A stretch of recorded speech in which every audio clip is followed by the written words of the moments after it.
de Kigali. Les Congolais n'ont pas envie de comprendre que le Rwanda veut s'emparer de l'Est du Congo parce que cette portion de territoire congolais rapporte énormément d'argent et de moyens à l'État rwandais. Il faut qu'ils comprennent ça une fois pour toutes.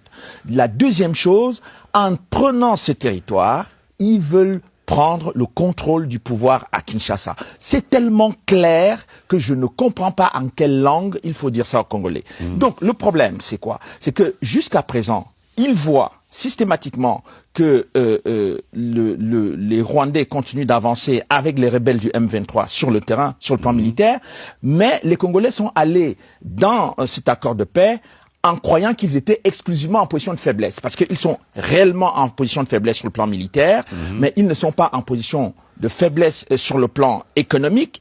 Pourquoi Trump vient négocier? Il vient négocier parce que les Congolais ont des ressources. Si les Congolais n'avaient pas de ressources, ils ne viendraient pas discuter de ça. Et d'ailleurs, une grande partie du débat sur l'accord, ne serait-ce que sur les déclarations de principe, porte beaucoup. Il y a le volet économique. Et d'ailleurs, M. Trump l'a dit officiellement.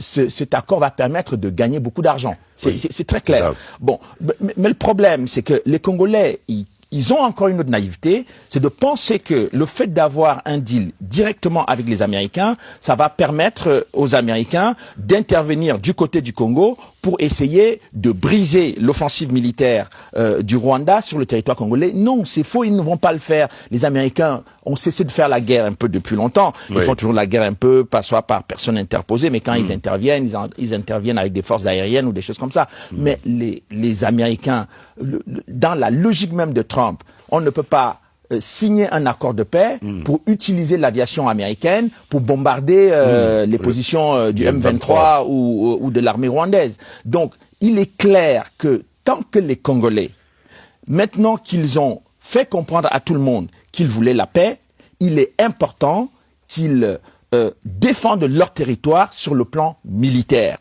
Bon, il est évident que dans l'armée congolaise, il y a beaucoup de désordres. C'est un désordre d'ailleurs qui a été organisé par l'Union européenne avec ses processus de brassage, etc. D'ailleurs, le processus de Doha, etc., veut réintégrer encore les gens dans les forces armées congolaises, alors qu'il y a déjà beaucoup de gens indésirables dans cette armée. Donc l'ensemble de l'appareil sécuritaire congolais est noyauté par les troupes rwandaises et par les milices rwandaises. C'est pour cette raison que les gens se posent toujours la question de savoir pourquoi est-ce que l'armée congolaise est si inefficace sur le terrain.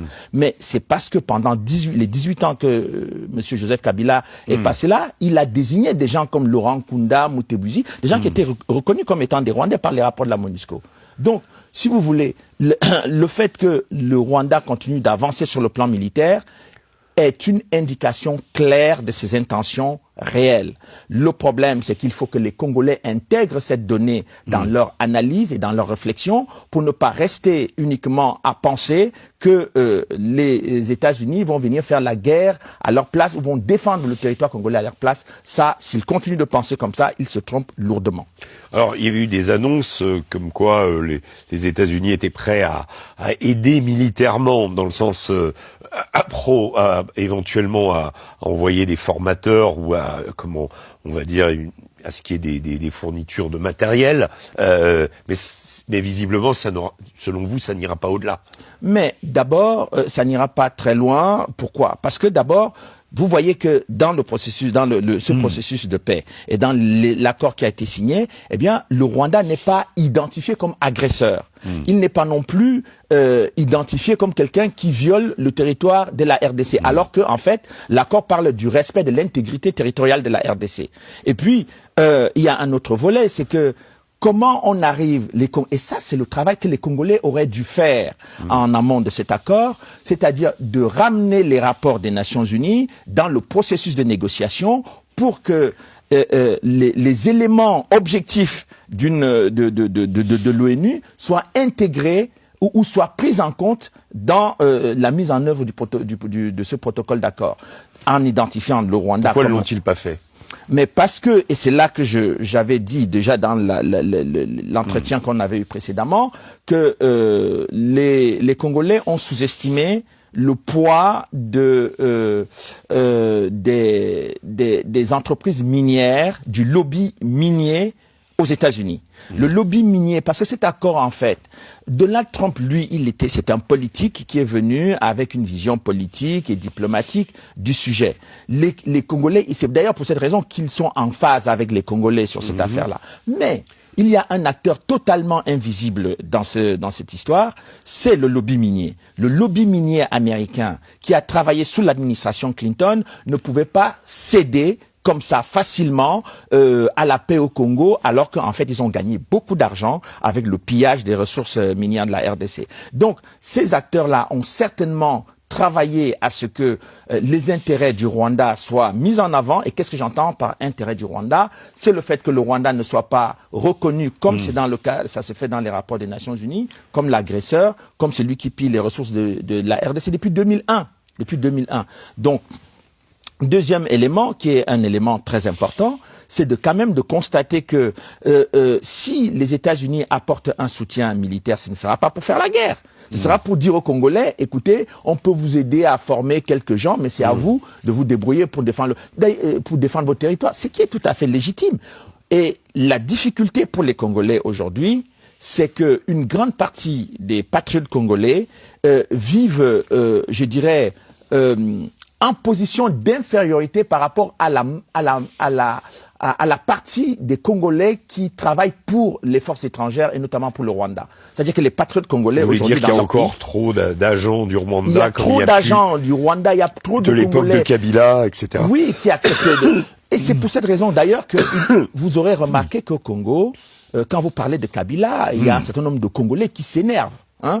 Quand vous dites que ce monsieur, pendant 18 ans, il n'a rien fait pour empêcher que le Rwanda arrête ses velléités expansionnistes, eh bien, il s'énerve parce que beaucoup de gens, pendant 18 ans, doivent leur carrière politique à Kabila et à Paul Kagame.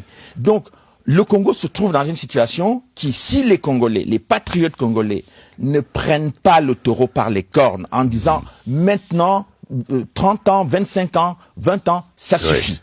Bon, les Rwandais doivent rentrer chez eux, de gré ou de force, et nous, maintenant, on a affirmé qu'on voulait la paix, mais on doit défendre notre territoire. Donc, si les Congolais, les patriotes congolais n'arrivent pas à cette conclusion et à agir en conséquence, eh bien, ils seront toujours victimes de la situation de déséquilibre sur le plan militaire actuel. C'est-à-dire qu'on fait les négociations, on vous brandit les accords de paix, mais vous continuez d'être sous la domination et sous la menace armée des troupes soutenues par le Rwanda.